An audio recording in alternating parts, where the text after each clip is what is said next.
Assalamualaikum warahmatullahi wabarakatuh. Di tugas besar bagian video ini, mata kuliah agroklimatologi, kita akan membahas mengenai analisis SWOT pada lahan agroforestry berbasis tanaman kopi, tanaman jeruk, tanaman pisang, serta peternakan kambing.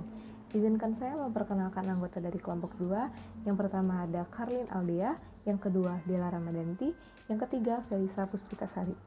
Selanjutnya desain. Dalam menerapkan Climate Smart Agriculture atau CSI, dibuatlah desain lahan agroforestry berbasis kopi dengan jeruk dan pisang sebagai tanaman selang dan peternakan kambing.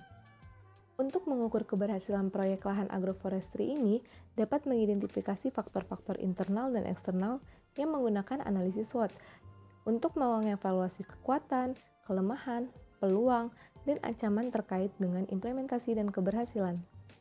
Kemudian strengths atau kelebihan. Sumber pendapatan.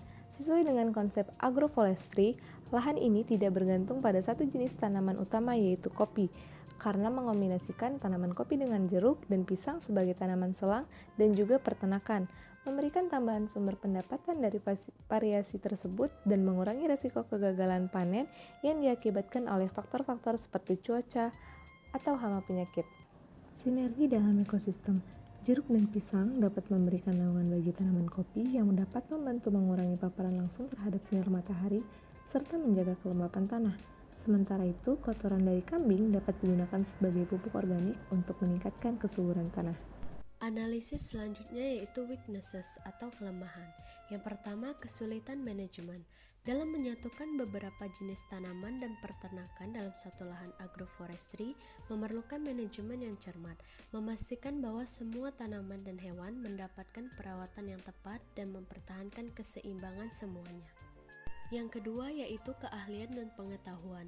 Para petani atau pengelola lahan harus memiliki pengetahuan yang memadai tentang pertanian kopi, jeruk, dan pisang serta pengelolaan peternakan kambing. Keterampilan yang diperlukan mungkin beragam dan membutuhkan pelatihan yang intensif, terutama para petani di pelosok desa. Yang ketiga yaitu opportunities atau peluang. Dalam permintaan pasar, biji kopi, jeruk, pisang, dan produk peternakan seperti susu dan daging kambing memiliki permintaan yang tinggi di pasaran. Memanfaatkan keberagaman hasil produksi yang ditawarkan dapat membuka peluang penjualan yang lebih luas. Yang berikutnya ada threats atau ancaman. Ancaman yang pertama yaitu resiko cuaca. Kondisi cuaca yang ekstrim seperti banjir atau kekeringan dapat berdampak negatif pada pertumbuhan dan produksi tanaman kopi, jeruk, dan pisang, serta kesehatan kambing. Ancaman yang kedua yaitu ada penyakit dan hama. Penyakit tanaman dan serangan hama dapat menyebabkan kerugian besar pada tanaman kopi, jeruk, dan pisang. Selain itu, kambing juga rentan terhadap penyakit dan infeksi yang dapat mengancam kesehatan dan produktivitas mereka.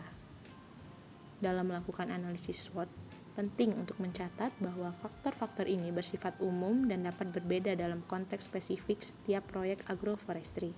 Oleh karena itu, disarankan untuk melakukan analisis yang lebih rinci dan spesifik berdasarkan data dan informasi yang relevan dengan wilayah dan kondisi setempat.